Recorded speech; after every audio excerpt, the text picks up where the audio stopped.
Assalamualaikum warahmatullahi wabarakatuh. Nama saya Silviana Kurniasari, NIM 2320110012, Prodi Hukum Keluarga Islam, Fakultas Syariah UIN Sunan Kudus. Video kali ini guna memenuhi tugas UTS Fikih Muamalah yang diampu oleh Pak Fuad Riyadi, LC-MAG. Langsung saja ke pertanyaan pertama, yaitu tentang definisi fikih. Apa itu fikih? Jadi ada dua, secara etimologi dan terminologi. Secara etimologi, secara bahasa, fikih itu dari kata al-fahm yang artinya paham atau pemahaman. Yang kedua dari terminologi atau secara istilah, saya di sini mengutip dari Abu Hanifah. Yaitu apa itu fikih?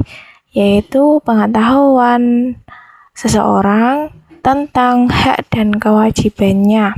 Jadi definisi ini sangat luas, yaitu berkaitan dengan hukum, akidah, akhlak, ibadah, dan muamalah.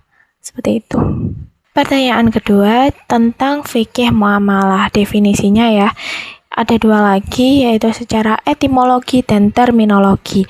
Secara etimologi, muamalah berasal dari kata amalah yang artinya saling berbuat atau saling timbal balik.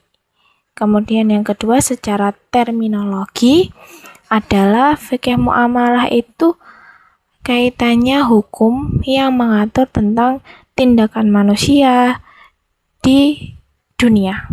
Seperti itu. Secara khususnya, fikih muamalah itu adalah akad-akad yang membolehkan manusia itu saling menukarkan manfaat dengan cara-cara dan aturan-aturan yang dibolehkan oleh Allah Subhanahu wa taala. Seperti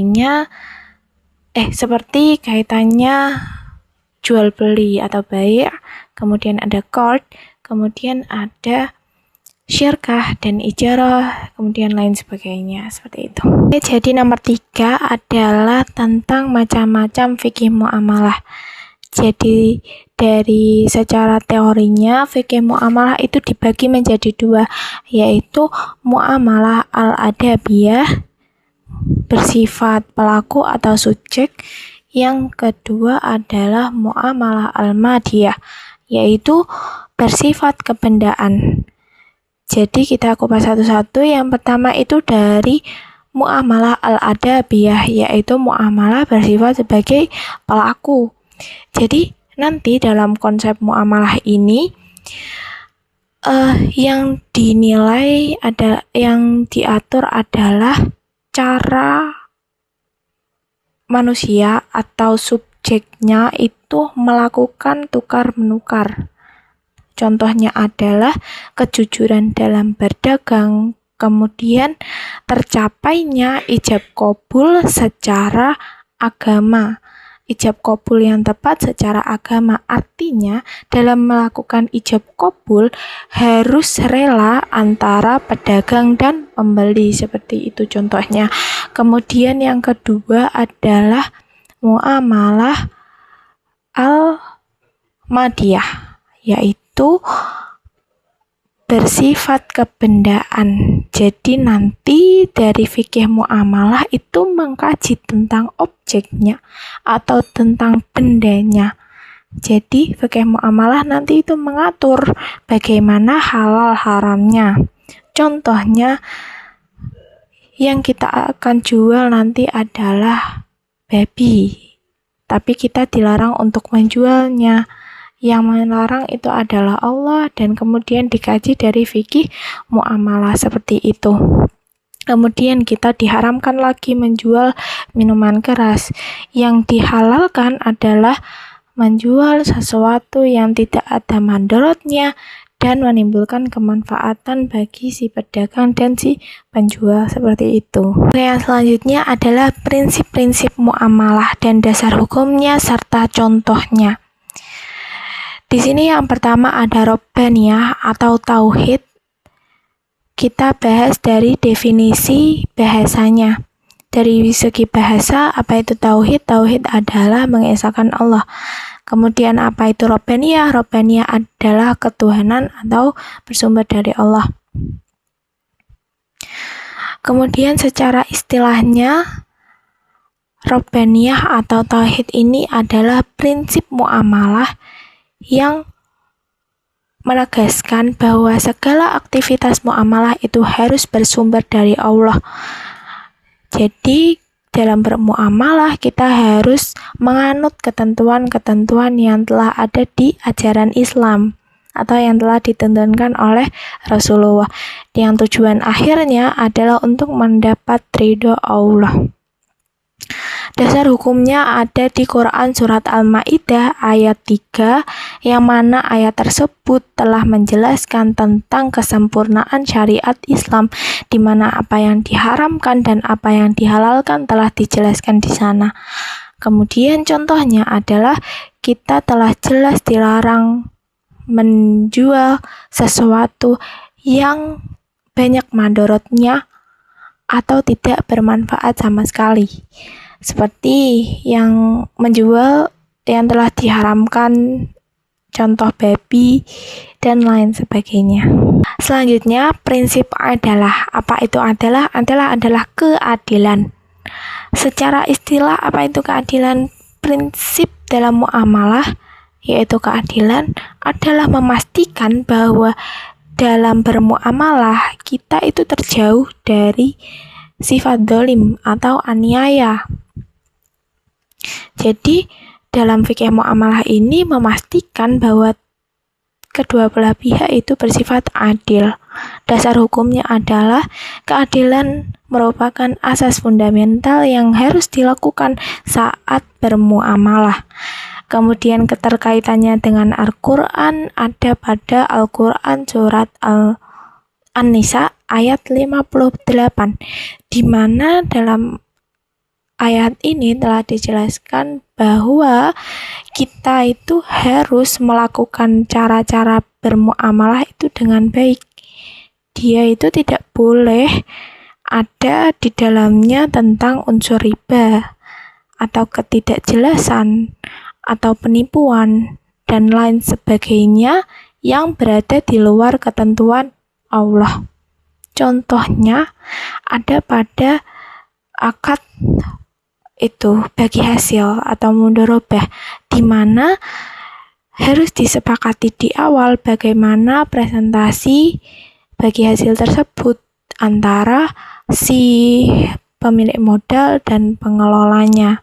Jadi nantinya tidak ada unsur kezoliman atau penipuan yang terjadi setelahnya, seperti itu. Prinsip selanjutnya ada prinsip al-insaniyah. Apa itu prinsip al-insaniyah? Adalah tentang kemanusiaan.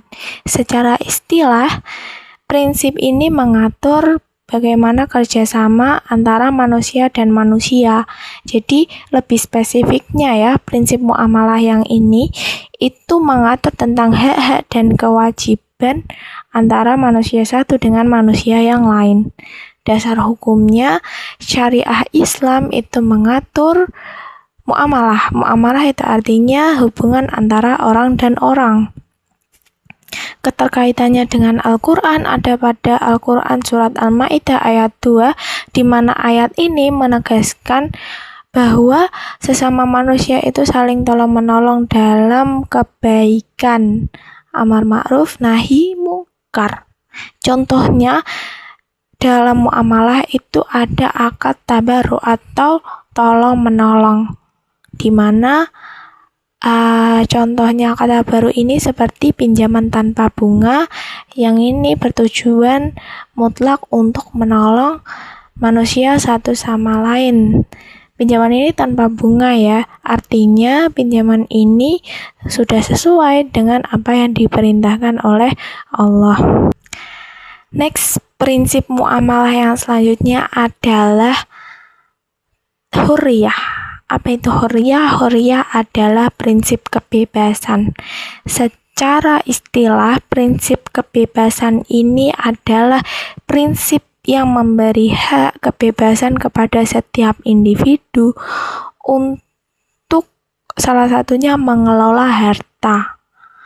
Kemudian keterkaitannya dengan Al-Quran ada pada surat Al-Jumu'ah ayat 10, bahwa ayat ini menerangkan ketika kamu sudah selesai terhadap kewajibanmu seperti sholat, zakat, dan lain sebagainya, hendaklah kamu mencari kenikmatan atau bekerja itu sesuai dengan apa yang kamu bisa dan bisa mencukupi apa kebutuhan kamu. Contoh penerapannya adalah ketika jadi kamu diberi kebebasan untuk mencari pekerjaan seperti ingin berdagang pakaian atau jualan makanan. Penting tujuannya adalah untuk mengharap ridho Allah dan tidak mengharapkan lainnya, seperti itu. Yang terakhir yaitu ada gharar huwa riba, nggak ada gharar dan riba. Jadi prinsip ini merupakan pengejawantahan dari prinsip keadilan tadi, prinsip adalah, yaitu dalam prinsip ini itu diterangkan secara spesifik unsur-unsur yang dilarang dalam prinsip muamalah. Jadi nggak ada riba. Riba itu apa? Riba itu unsur tambahan dalam suatu transaksi dalam bermuamalah ya, yang itu dilarang dan tidak ada tuntunannya dalam syariat. Kemudian yang kedua itu adalah gharar atau unsur ketidakjelasan barang, kaitannya dengan kualitas barang, seperti itu. Kemudian dalam Al-Quran riba ini dilarang, tercantum dalam Quran surat Al-Baqarah ayat 275, di mana ayat ini menunjukkan tegasnya larangan berperilaku riba. Kemudian untuk dasar hukum yang gharar itu pada hadis riwayat Muslim, di mana Nabi Shallallahu Alaihi Wasallam sangat melarang bertransaksi dengan cara al-gharar. Jadi hadis ini sebagai dasar bahwa tidak boleh bertransaksi dengan cara gharar. Contohnya, contoh yang riba, ketika kita memberi pinjaman kepada orang, kita harus mengembalikan sesuai dengan apa yang disepakati di awal. Artinya nggak boleh ada di suatu hari tiba-tiba kayak kamu harus mengembalikan ini dengan tambahan 500.000 atau sekian ribu misal. Nah, itu adalah sesuatu yang tidak disepakati di awal transaksi. Itu yang nggak boleh. Kemudian contoh aplikasi yang gharar adalah ketika kita dalam prinsip jual beli ya, ketika kita jual beli itu harus jelas mengenai kualitas dan kuantitas barang yang akan dijual atau dibeli, seperti itu. Itu agar terhindar dari riba dan gharar. Sekian dari video ini. Apabila ada salah kata, salah sikap dan perilaku atau ketidaksopanan saya mohon maaf. Billahi fisabilil haq fastabiqul khairat. Wassalamualaikum warahmatullahi wabarakatuh.